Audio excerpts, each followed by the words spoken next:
is Belk. And I'm Lathan Dunbar-Keys. And this is the Starting Three podcast. This podcast really came about. We're all in Hampton University's sports show, Saber Sports, and we're all sitting in the recording room one day, and we saw all the anchors, on desk talking about, sports, and we're like, why can't we do this? Yeah. And we wanted to do something that, allows us to have fun and allows us to, do what we want to do without, having the constraints of being at Hampton University, And so, I'll introduce myself. I'll tell you a bit about myself, and then we'll just go around in a circle. So, as of right now, I'm a first-year journalism major, film studies minor. I'm from Chicago, Illinois. Although I'm from Chicago, I'm a huge Steelers fan. I love the 76ers. And okay. Lord. And I have a huge family that loves sports, and I just love to talk sports, really. So that's a bit about me. I'll go next. My name is Belk, first year journalism major from Columbia, South Carolina. Grew up South. Football's a massive thing in the South, so grew up a Carolina Panthers fan. South Carolina football, of course. Sports has always been like a big part of my life. I've always played or talked about it. I still play sports, so just talking about sports is just what I've loved to do since I was a kid. Like I grew up like the little piano and the little microphone talking about sports when I was like 6 years old. So it's just something I pride myself on and something I really, really love to do. Nice.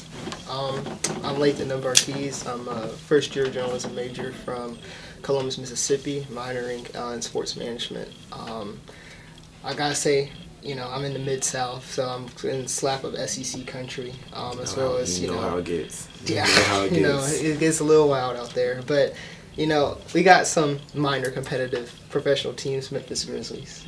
That's it. That's really it. Yeah, that's really it. But other than that, though, I'm just really glad to be a part of this, see how far we can take this. And last but certainly not least, we have the man behind the camera. His name is BL Harewood, or Bradman Lee Harewood, if you want to get all technical. Hey, BL. He's the cameraman, he's the producer and the editor, and all of this wouldn't have been possible without him. So, literally. Although he's not, in front of the camera, he's doing most of the heavy lifting. Probably the most important person. The most important, For sure. So we all appreciate him for thank you, BL. joining us on the ride, and so this all would have been possible without him. So my guy. Yeah, so let's get started into the meat of the pilot episode. NFL draft, man. Yeah, so this is Monday after draft weekend, and it was a historical draft for all the right and wrong reasons. Yeah, I like to kick us off with just a little recap. Obviously Cam Ward went first to the Tennessee Titans. Not a lot of surprises there, y'all. Best quarterback in the draft. Not my best player in the draft, but definitely the best quarterback for the Tennessee Titans, especially because Will Levis just isn't the answer there. We had the Jacksonville Jaguars trade up to go get Travis Hunter, and while the Cleveland Browns, who we'll talk about later, especially with what they did later in the draft, they're definitely getting a lot of draft capital out of that pick and still getting Mason Graham, while the Jaguars got Travis Hunter. And then around up the top three, the Giants got Abdul Carter, which in my opinion is the best player in the draft. And I really like how the Giants went about this draft.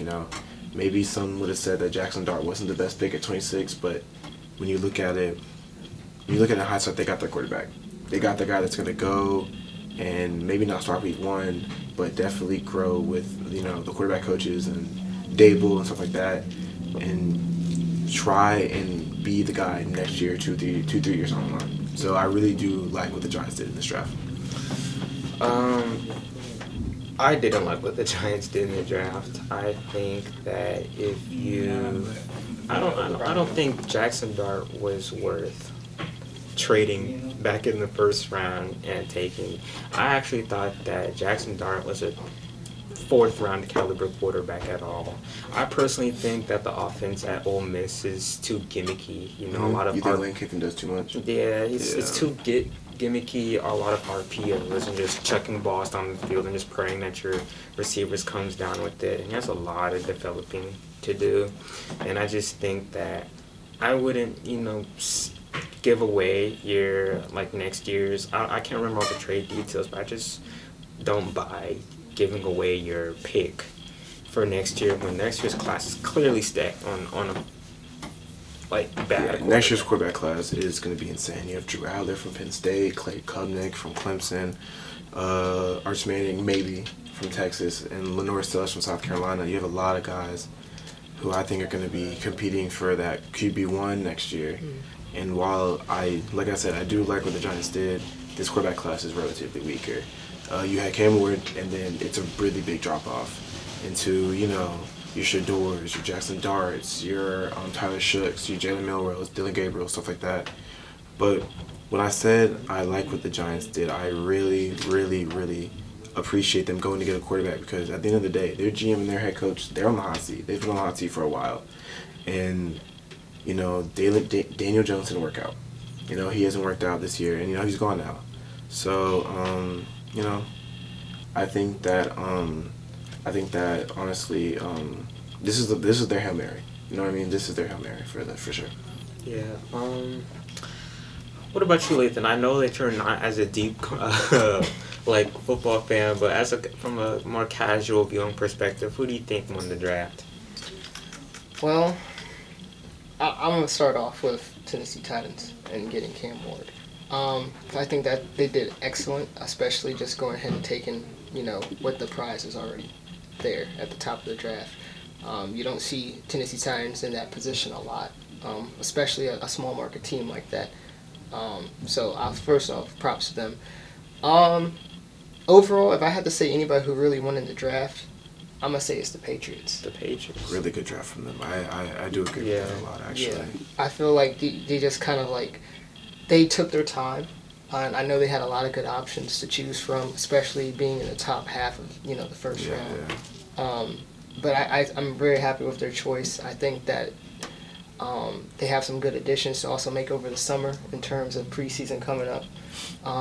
And plus, in their division, they're really one of I'll say they're not in the Brady era where they're just championship caliber. But It's really, if you really think about it, though, it's them and the Bills. Yeah, it's them and the Miami's Bills. I didn't like Miami's draft. I don't think Miami's... Yeah, I don't hate the Patriots anymore. I like what you said, though, Lathan. Will Campbell. Yeah. First offensive line off the board. Mm-hmm. I think that's really saying, hey, Drake May, we're going to protect you. Yeah. And then I really, really, really like their second round pick, Travion Henderson from Ohio State. Really big horse back. He can block. He can catch balls. You saw in the college football playoffs. This dude was throwing. Rushing for 80 yards and then receiving for 90 He's yards. powerful. Yeah, strong guy, fast guy. Injury concerns, of course, but honestly, you have a guy like that. You take him based on talent alone. And then their third round pick, Kyle Williams from Washington State. Really, really, really solid receiver, and you're just really saying to Drake May, hey, we're going to get you all these weapons. We're going to invest all of these picks in you. And I really like what they're doing there in New England. I really feel like this could be the start of something really, really good in New England. I feel like, I think when I think of immediate winners, two comes to mind. I think that the Seattle Seahawks crushed the draft. I was so jealous of the Seahawks as I was watching them go pick by pick.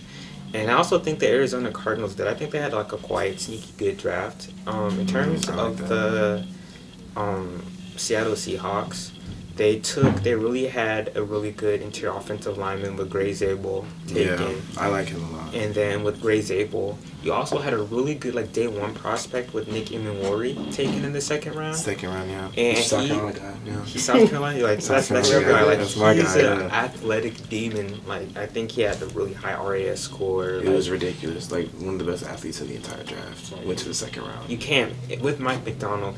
That's just fireworks waiting to happen. And then you get Jalen Milroe. Although he's not a starting caliber quarterback, but just having an athletic upside, you can run packages with him. He can be your Taysom Hill kind of guy. I agree. He's amazing. I agree. And then with the Cardinals, you got them getting Walter Nolan. Really good pick. Really good defensive tackle. And then getting a steal out of Will Johnson.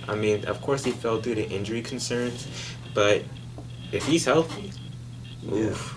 all the other 31 teams are going to regret passing on them. Some of them twice. Yeah. Will Johnson was my quarterback 1 coming out of this draft. Yeah. So to see him drop to the second round, I understand the injury concerns. Obviously, injuries. You don't pick a player who's injury prone. But I'm sitting here thinking like, man, if Will Johnson can stay healthy, he could have one of those all-pro type careers. Well, I was going to tag off of that because you mentioned Will Johnson being in the second round. So honestly, the NFL, I don't feel like the NFL overall did a good job with the quarterback choosing in this draft this year. Yeah. Well, in terms of like Will Johnson, when I saw him start sliding, I was like, oh, did he have a terrible pre-draft interview? Did he kill somebody or something? Like why is he sliding? Yeah. But I think the NFL really values player health because, like, what good is having your player if he's injured all the time? And that's just a waste of a draft pick. So I get where they're coming from. But in terms of the quarterbacks this year, oh, Lord, it was a doozy. Let's just talk about it. Yeah. Let's just talk about it. So, quarterbacks, Cam Ward. We have Cam Ward, and then it's just everyone else. And honestly, like, I don't like to bash on NFL teams because their GMs, their owners, they're in those positions for a reason. They know what they're talking about, allegedly. I cannot rightfully talk about sports without going to Tyler Shough. The New Orleans Saints draft pick, second round, the 8th pick of the second round. You really look at a team in the Saints who don't have a guy. I mean, Derek Carr is their starting quarterback right now. Spencer Rattler is still second-year guy.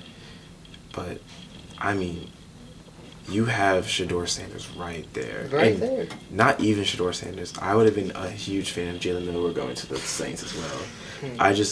Tyler Shough is a one-season guy. Played one good year, one really productive year at Louisville. He's 25. He'll be 26 by the start of the season. Yeah, he'll be 26 by the start of the year. And, I mean, for context, he was Justin Herbert's backup at Oregon. Justin Herbert's backup at Oregon. Yeah, I feel bad for BL. He's our producer, camera guy, everything. He's a Saints fan. And I want to lay shoulders, lay hands on him and just pray for him because I know he's going through it. He's going through it right now. No. And as soon as I saw that Tyler Shough pick, I was like, man, I know the Saints staff they're dead wrong for They must have really. Here's my thing, and then we'll talk about Shedeur later in the episode. But I really believe that if the Saints thought Tyler Shough was the guy, they picked him, and that's what they did. Who am I to judge? You know what I'm saying? Look, the injury concerns are incredible. He's broken his leg, shoulder surgeries, all the things that you need to be a quarterback, you just don't have.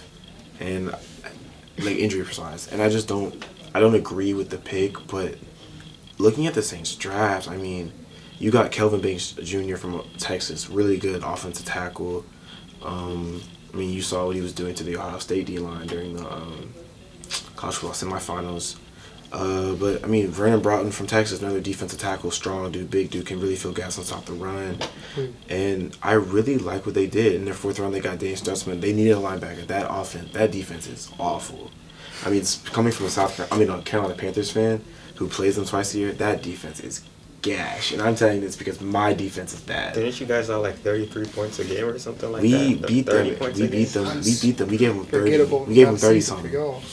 And I like the Devin Neal pick in the 6th round, running back from Kansas. But I mean, it's hard to say the Saints are winners here when you pick a quarterback like Tyler Shough in the 2nd round. Needed Shedeur. That was our camera guy right there. But in terms of quarterbacks, my Steelers, they took Will Howard in the 6th round. 6th round, yeah. And I was a bit perplexed because I was like, why are you passing one Shedeur?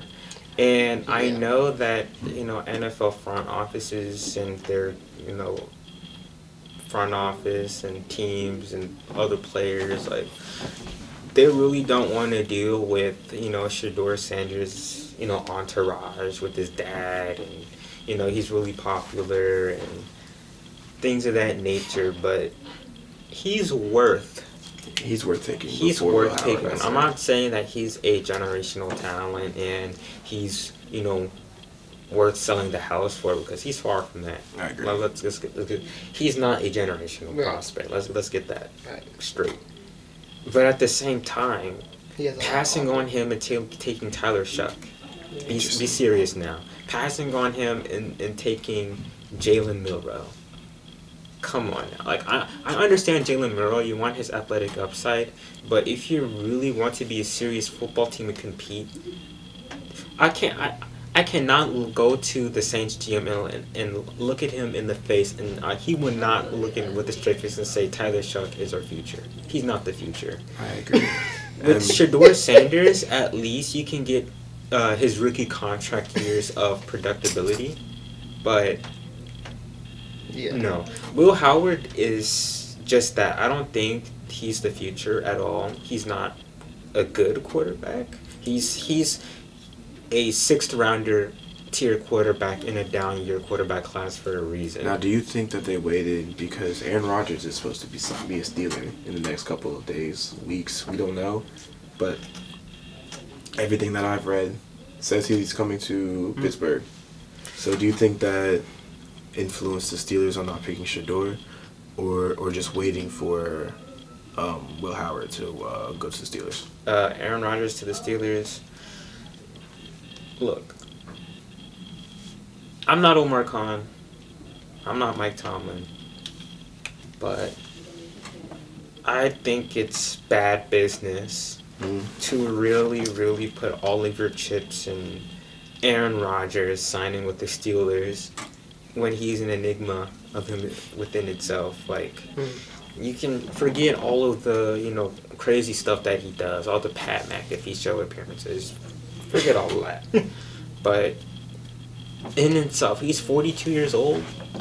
His skills is on a decline, and banking on him becoming a your guy that leads you into the playoffs, because that's what the Steelers are aiming for, going into the playoffs. Like, Aaron Rodgers can simply say, you know what, I'm done with football. Retire tomorrow. Then, now the Steelers look silly for passing on Shedeur Sanders because they put all of their chips in, looking to get Aaron Rodgers. And you can be fine and say, you know what, maybe they didn't just view Shedeur as their guy. They still passed on Jalen Milroe. They did. And waited on Dylan Gabriel. And waited on, and they waited on, what's his face? Will Howard to get the job. And I don't think that's good business, Of course, I'm not, as a Steelers fan, I'm not saying that, we have to be Super Bowl contenders every single year. But if that's not feasible. You can't be at the top all the time. But what I'm saying is that you're eyeing to be at the top spot. You have to be more cognizant about how you go about certain things. Yeah. So, now let's talk about it. To take another toll on this, though, you talked about your favorite team, and I would like to introduce one of my NFL draft winners. The Carolina Panthers absolutely crushed this draft. They crushed it. 8th pick got Tedder McMillan. Was expecting Jalen Walker there, I won't lie.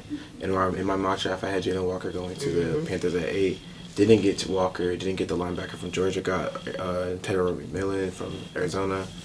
I'm a huge fan of him. Weaker wide receiver class, but definitely the best out of the worst, I would say. Really tall guy, 6'4", 6'5", can really run. He has difficulties getting separation, but I don't think he'll need to get a lot of separation. He has such a wide catch radius, it's ridiculous. Second round, we went and got Nick Scroden from Texas A&M, and he is one of my guys that I could say, hey, that dude should have gone the first round. That was one of my favorite prospects. That dude should have gone the first round. Yeah. And the fact that he fell to us all the way at pick 51, I mean, David David Tepper is doing some good things over there in South Carolina. For once. Yeah, literally.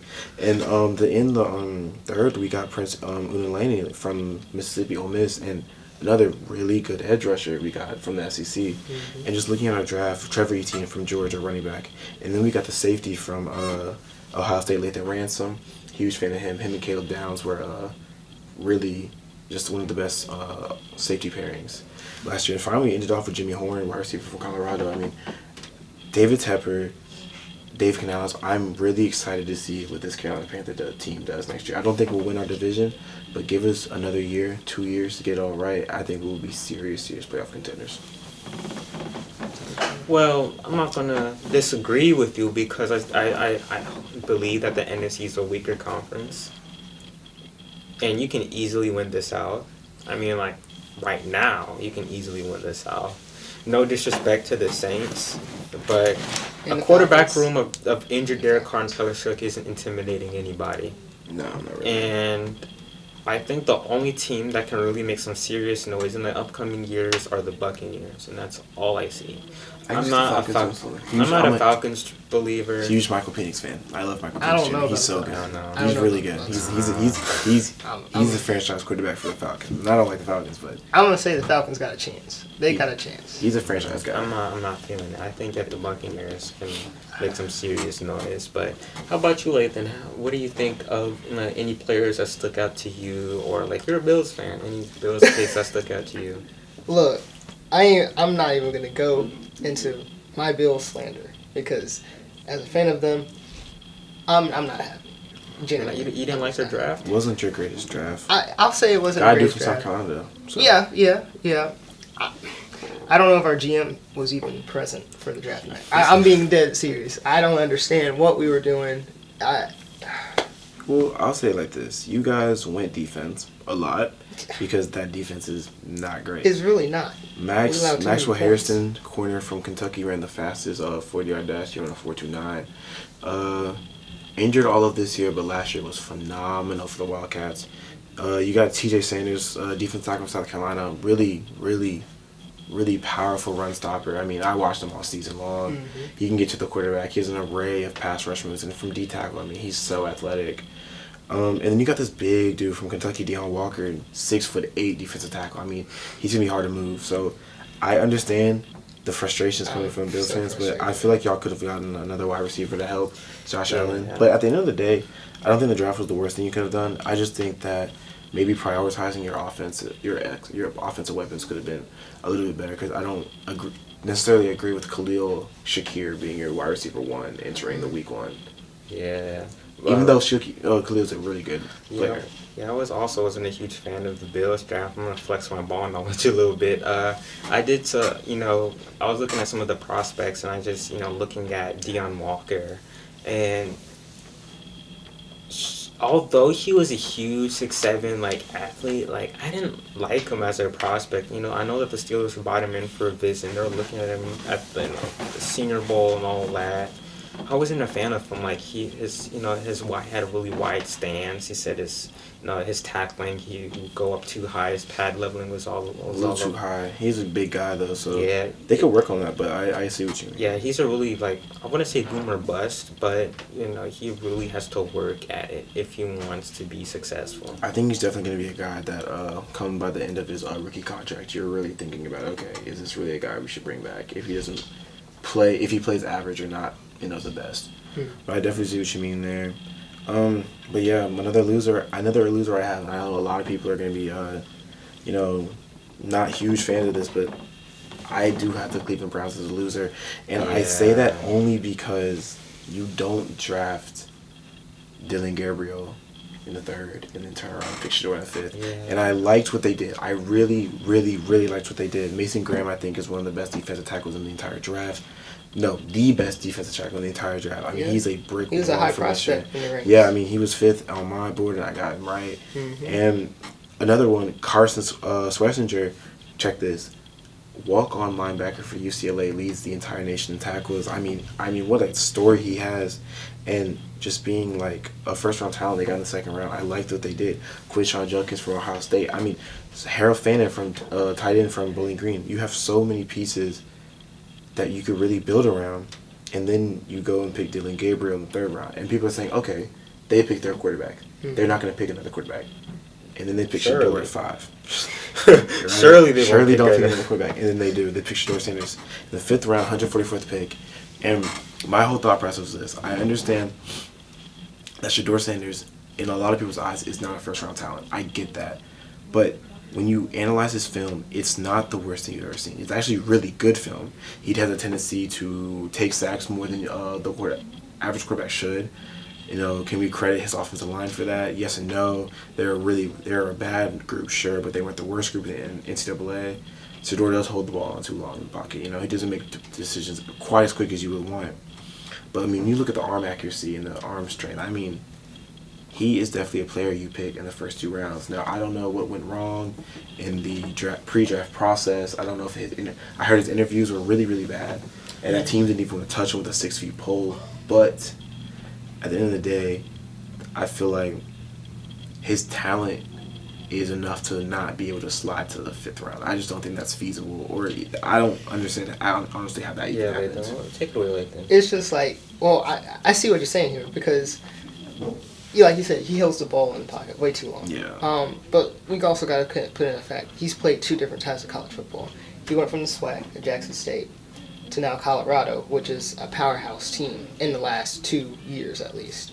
Powerhouse that's a stretch. I'm going to say they definitely play better football than they play better football than the SWAC. Last 2 years they went like 4-8. They're 13 and 14. 13 in their and past 2 14. years. Yeah. But he was 13 first. But think about this: the pressure compared to HBCU football to PWI football. The amount of pressure he had as a quarterback, he's experienced way faster offense. He's experienced more talent on the wide receiver. And yes, I know Jackson State had a lot of talent too, but in terms of levels of play, it's more of a aggressive mindset. I get what you mean. I don't know if that was a factor in what the GMs were looking compared to his current game film at Colorado compared to Jackson State, but I don't know. I felt like there was something they were analyzing that just wasn't adding up to I just don't think, standards. I'm going to be honest with you, I really don't think GMs looked at Jackson State film at all. I really think they went from Colorado and up, and, is that fair? No, but it makes sense. They're playing way better competition, so you might as well take the best comp film and just watch that instead. Yeah. Have you guys seen Draft Day? Yeah, the movie, yeah. With Bo Callahan. Yeah. I think that they thought that Shedeur Sanders was Bo Callahan in the sense where... Bo Callahan's still in the first round, He's still in the first round. He's still in the first round, but when I mean Bo Callahan, I mean his character. They wholeheartedly believe that, his character concerns outweighed the kind of prospect he was. And what do you think about that? Because I'm going to be honest with you. I don't know Shedeur personally. I don't think any of us do. No. And I think that it's so hard to really take what draft analysts say and what GMs say about interviews and stuff like that. You have to take them with a grain of salt because you don't know. We weren't there. We don't know what happened. But my thing is this. Shedeur Sanders is a very confident football player, and we all know this.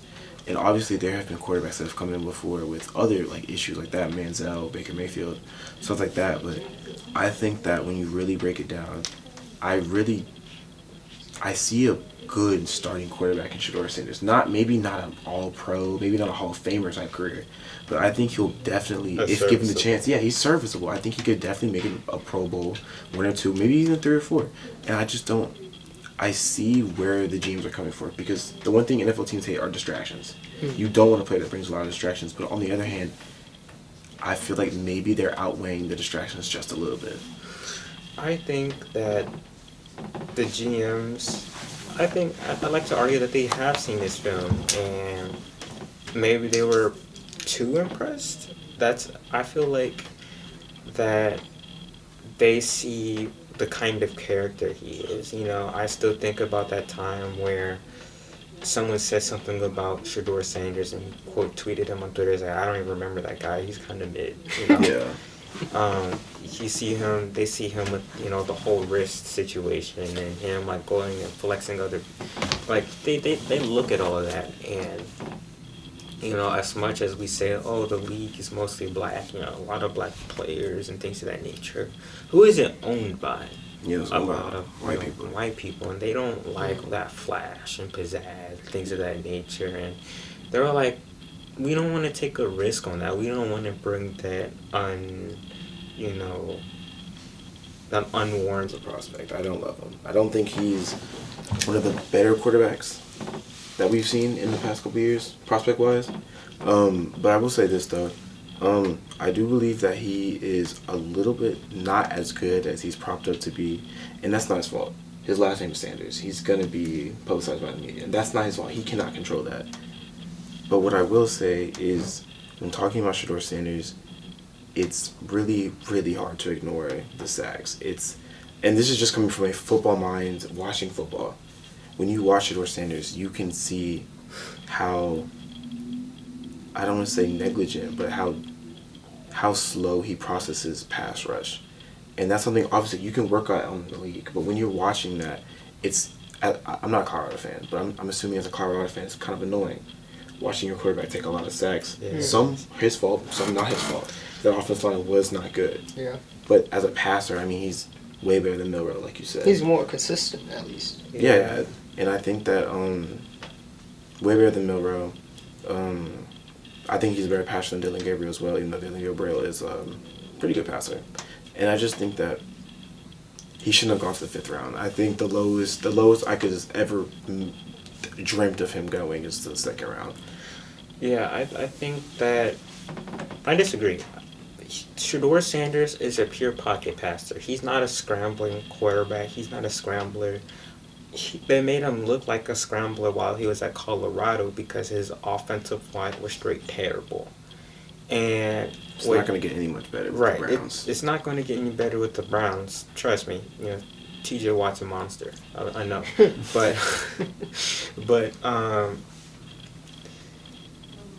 he kind of played out of position and he didn't have a whole lot to work with. And you saw Caleb Williams on the Bears. You know, of course he's more of a scrambling quarterback than what Shedeur was, but when you're constantly put out of structure, it doesn't make things any easier for you.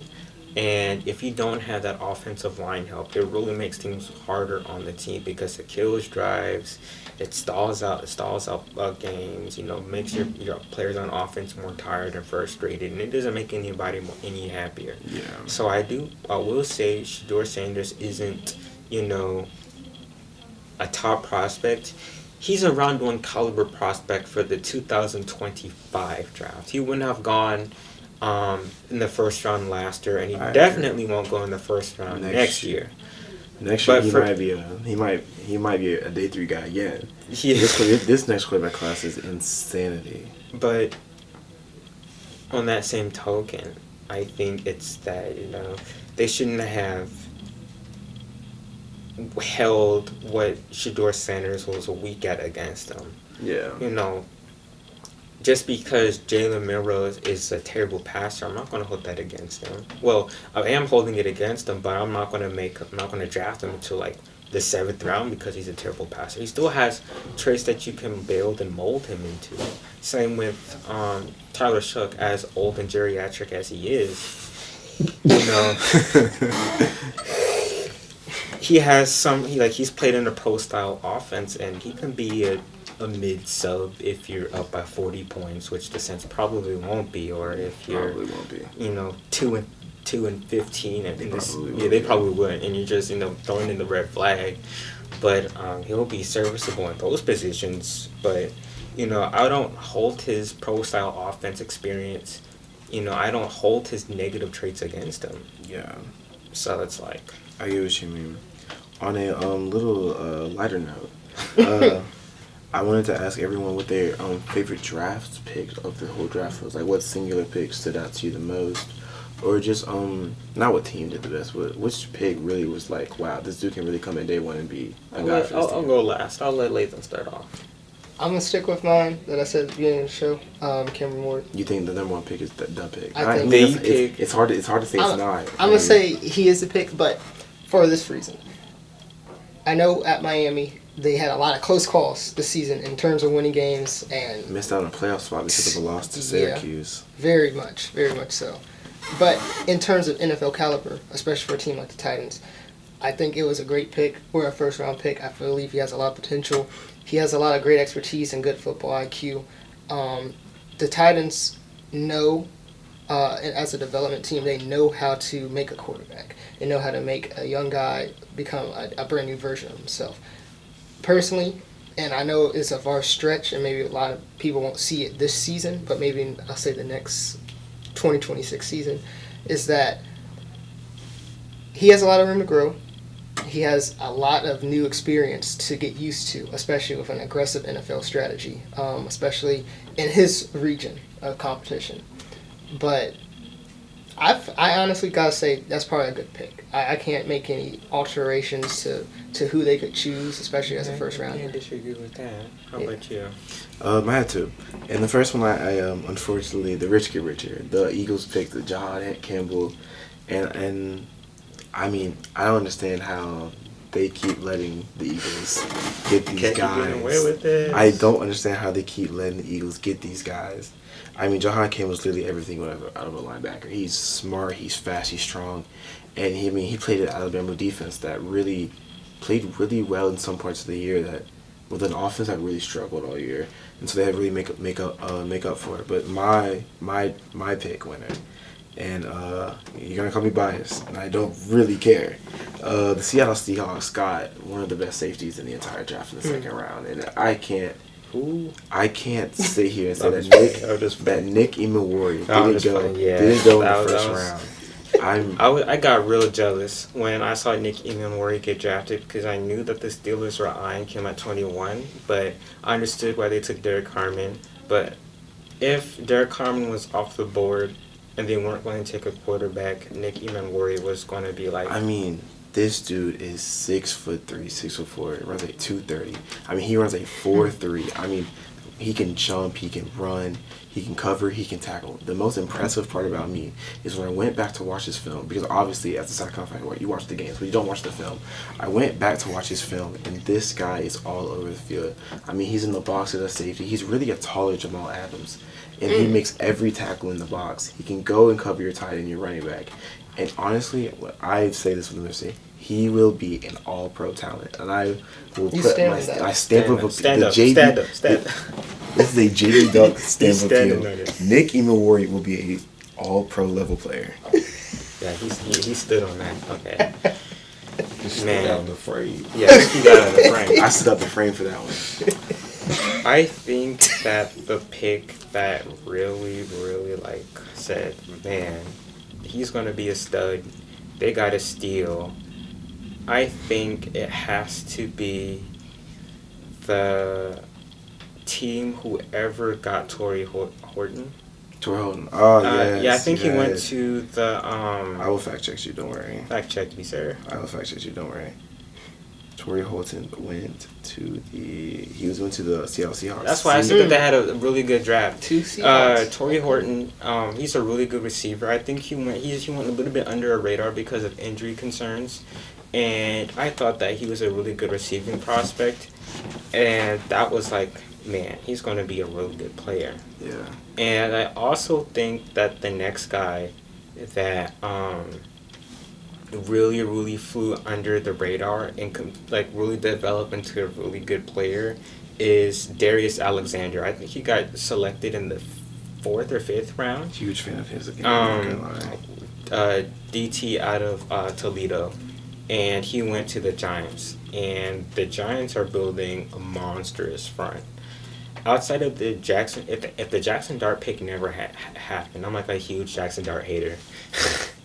If Jackson Dart never got drafted, I think I would have put them at like the top of the winners, because you put Abdul Carter, Dexter Lawrence, Darius Alexander, Kayvon Thibodeau, Brian Burns. I mean, two of those guys aren't even gonna play, and that's the craziest part. Like they built like the front line of doom and despair. Literally. Like not only they can move the ball up the field. Right. Like try running the ball against them. It's literally impossible. Like those are like two of my guys. Like, man, I'm jealous. I'm really sitting here thinking about like a defensive line. You have Abdul Carter on one side. You have Brian Burns, and then Brian Burns gets a little injury. Here comes Kayvon Thibodeau. You have Darius Alexander and Dexter Lawrence coming up. I mean, you're not going to have a lot of time to throw the ball. You're going to have to really murder this secondary if you're going to beat the Giants. Well, okay. The Giants' offense isn't going to put in any points, but the defensive line, they're going to have a lot of 10-0 games when they lose. I mean, the Giants really, really, really are focusing on this defensive front, and I can really understand why they're doing it. I mean, it's going to look really good next year. Yeah. All right, I'm good. I'm good on all my takes. Hey man, I've said what I've had to say. He preached. Before we head out, we're gonna do something a little fun off script. Okay, who do you think would win? One Oh my gorilla gosh. or 100 men? If I had to say, all my life savings are on a little pile over here, All right. and I have to put it. I have to go to Vegas and put it down. Go to Vegas. One bet. When I tell you, no 100 men. 100 normal men, by the way. These aren't like MMA, but these Average are Joe. your average Joe. Average. Your average guy. Yeah. A gorilla is murdering all the 100. And I don't understand where this confidence from us is coming from. Because, like, if you would have asked me this maybe last week, I've been like, yeah, it's us all day. I've done some extensive How about research you, on the Lathan? gorilla. We're not winning. Gorilla, all the way. There's no I mean, explanation needed. if all 100 men charged in and then try to hold them down like how Thanos did, how the Avengers yeah. try to remove the glove off of him, like I can see them like if they all jumped him, like the humans can make something work. But on a real note, the gorilla is winning. I do. How much? Yes. How much money would they have to pay you for you to charge in first? I don't know, because if I'm probably not gonna survive to see it. You know what I mean? Like, I'm probably not gonna be there to see it. But if I was guaranteed survival, Guaranteed survival. 2 to 5 mil, 2 and up, 2 mil and up. You're gonna walk down. You're gonna be in a body cast. You're gonna. I'm probably not even gonna have my arms. Paralyzed. No, They're gonna take all my chains off Paralyzed, me. everything. But you survived though. I'll survive. I just can't spend any of the money. How much money would that have to be for you to charge in first? It's gotta be 6 mil. 6 million. 6 6 million. million. You're selling yourself short. You're selling yourself short because you know you would do it for Lifetime 5. You know you would do it for 5.5 mil. 5.5 is crazy. You know you would do it for 5.5 mil. There's no 6 mil is too low. 6 mil is too high. I'm 100 million for me to charge in first. 100 million. Charging Because first? They think wouldn't about- do it for 65 million. Because if I'm charging in first, I'm never gonna walk again. I'll probably may not. Well, it's just how you like. You could charge in first and just run right past them. Run right past a gorilla? Nah, he's going to. Yeah, okay. It's clear someone's never watched Dawn of the Planet of the Apes, because He's gonna hit you with that his ultimate move. The Donkey Kong ultimate. The Donkey Kong ultimate. yeah, man, looking you're like not- Kingpin you're not- out here. It'd be sickening, bro. Sickening. So there you have it. That this is the starting 3. This is a bit of what we're going to do. And next episode we're going to talk about a bit of NBA and how the playoffs are shaping. So, Cavs in 4. Cavs in 4. Cavs in 4. My team's out. I'm not saying that. Swept in 4. Swept Cavs in 4. Swept in 4. Swept in Cavs in 4, 4. man. The Sixers aren't in the playoffs. Spurs ain't in the playoffs. So I have nothing to do. Hey, don't forget about them Lakers in 5. Not happening. Not happening. I'm not a Lakers fan. So No one here's a Lakers fan. Nobody is. you got something to say, cameraman? In 5. Yeah, Lakers in 5. But anybody got their best Shannon Sharp impression for No, Lakers in 5? I can't. Not right now. Not Shannon Look, Sharp. I'm not a Shannon Sharp. Shannon Sharp. We're gonna have to keep that down right now. Keep it down? He's on some. He's on some drugs. crazy He's in the things. he's We're in the gonna ice him doghouse. for He's right in the now. doghouse Just right ice now. it. Thank you guys for listening to our podcast. Make sure you follow us on Instagram, Facebook, TikTok, YouTube, all of Spotify. And If you're Twitter. listening on MP4, we all thank you guys for just taking time out of your day and listening to us yap our yap session. So yeah, thank you and just have a good. Peace out. See you next time. See y'all. See you.